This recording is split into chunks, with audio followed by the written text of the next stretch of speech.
पानोरामा news, सर्वसामान्य जनतेचा बुलंद आवाज।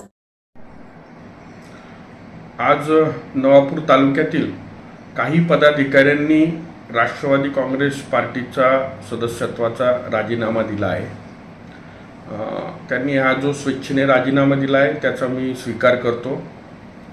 मात्र इथं काही गोष्टी नमूद कराव्याशा वाटतात की राजीनामे देताना त्यांनी त्या ठिकाणी प्रेस घेतली, त्या ठिकाणी सांगण्यात आलं की जिल्हाध्यक्ष यांचा कारभार मनमानी आहे आणि शरद गावित यांच्या टीमला साईडला ठेवण्याचं काम जिल्हाध्यक्षांनी केलं। तर इथे मला काही गोष्टी स्पष्ट कराव्याशा वाटतात की मागील 4 वर्षापासून मी राष्ट्रवादी काँग्रेस पक्ष अजितदादांचा कार्यकर्ता म्हणून या ठिकाणी 4 वर्षापासून जिल्हाध्यक्षपदाची जबाबदारी सांभाळत आहे। त्यामुळं या जिल्ह्यामध्ये कुठला कार्यकर्ता कशा पद्धतीनं काम करतो याची जवळपास इत्यंभूत माहिती मला आहे आणि ती माहिती मी वारंवार प्रदेश कार्यालयाला देखील कळवत असतो। आणि काही घटनांची आठवण झाली आणि त्याच्यामुळं मी ज्यांनी राजीनामा दिला त्या सर्व कार्यकर्त्यांना या काही घटनांची आठवण मी करून देतो। त्याच्यामध्ये जर आपण बघितलं की नुकत्याच मागील 1-1.5 वर्षापूर्वी काही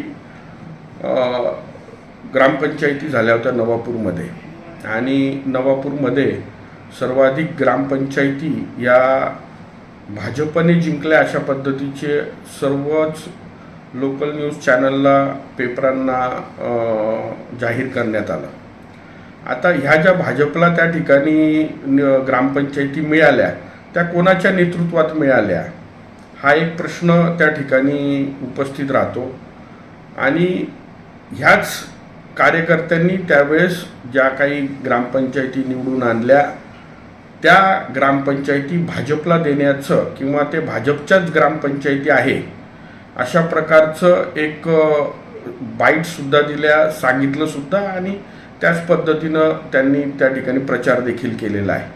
त्याच्यामुळं ह्या कार्यकर्त्यांची आणि भाजपाची काय साठगाठ आहे हे नवापूर तालुक्याला खूप चांगल्या प्रकारे माहिती आहे। एवढंच नाही तर जिल्हा परिषदेचे 2019ला ज्या निवडणुका झाल्या त्यामध्ये नवापूर तालुक्यामधून जे जिल्हा परिषद सदस्य राष्ट्रवादीच्या तिकिटावर राष्ट्रवादी काँग्रेस पक्षाच्या घड्याळ या चिन्हावर निवडून आले त्यांनी पक्षाचं ध्येय धोरण बाजूला ठेवून आणि जिल्हाध्यक्ष या नात्याने मी त्यांना सांगितलं होतं की आपण त्यावेळेस महाविकास आघाडीत होतो तर आपल्याला महाविकास आघाडीला साथ द्यायची आहे आणि काँग्रेससोबत आपल्याला राहायचं आहे। असं असताना देखील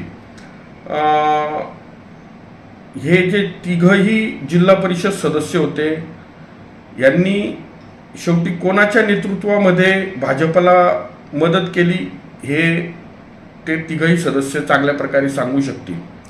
आणि त्यामुळं हे तिघही सदस्य भाजपला देण्याचं काम देखील कोणी केलेलं आहे हे नवापूर तालुक्याला चांगल्या रीतीनं माहिती आहे। एवढंच नाही, महाविकास आघाडीमध्ये राष्ट्रवादी काँग्रेस पार्टी असताना या चितवी गटाची त्या ठिकाणी पोटनिवडणूक लागलेली होती आणि चितवी गटाची पोटनिवडणूक लागली असताना त्यावेळेस मी चितवी गटाचे उमेदवार असतील आणि त्यांच्यासोबत तालुकाध्यक्ष विनायक गावित देखील आलेले होते। यांचं बोलणं मी महाविकास आघाडीच्या त्यावेळेसचे सर्व नेते ज्यावेळेस त्यावेळेस पद्माकर दादा आलेले होते, दिलीप नाईक साहेब आलेले होते, यांच्या समवेत त्यावेळेस मी करून दिलेलं होतं आणि त्यांना त्यावेळेस स्पष्ट सांगितलेलं होतं की जर आपल्याला ही सीट लढवायची असेल तर तिथं काँग्रेस फॉर्म भरणार नाही आणि तुम्हाला ती त्या ठिकाणी निवडणूक बिनविरोध कशी करता येईल त्याचा आपण प्रयत्न करू।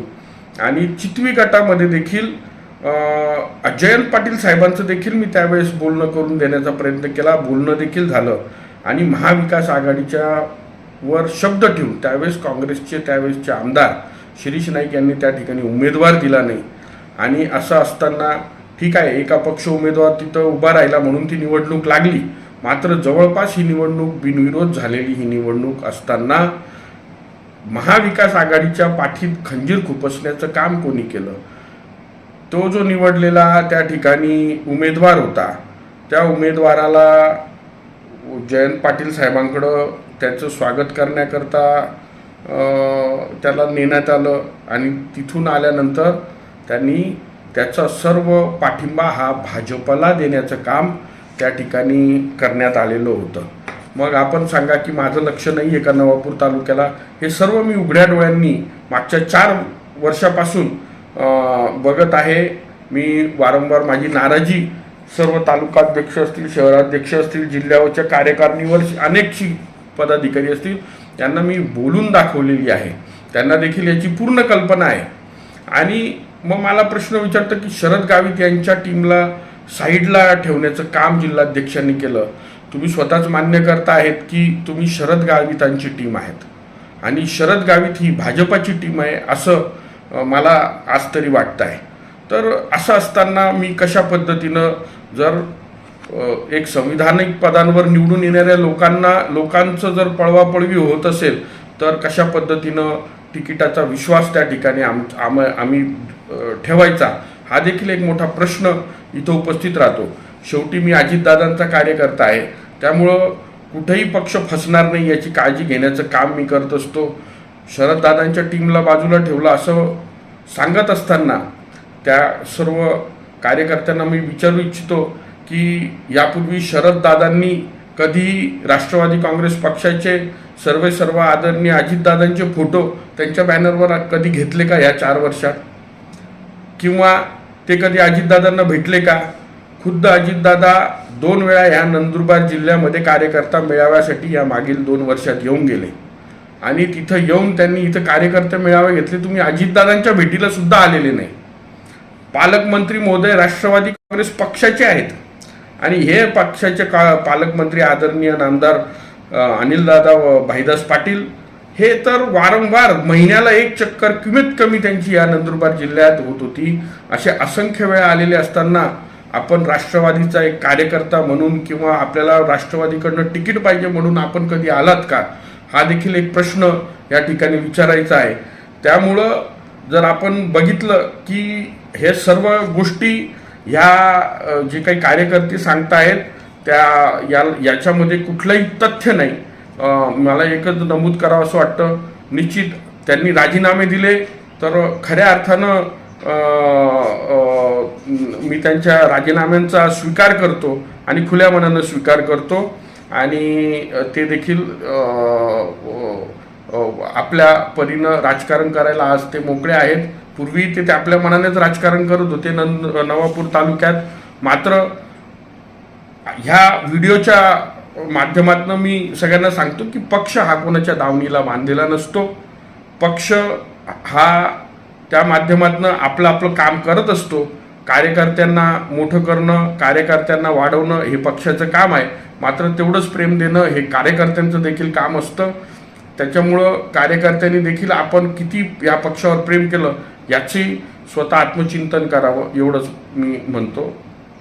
धन्यवाद. जय हिंद, जय महाराष्ट्र, जय राष्ट्रवादी.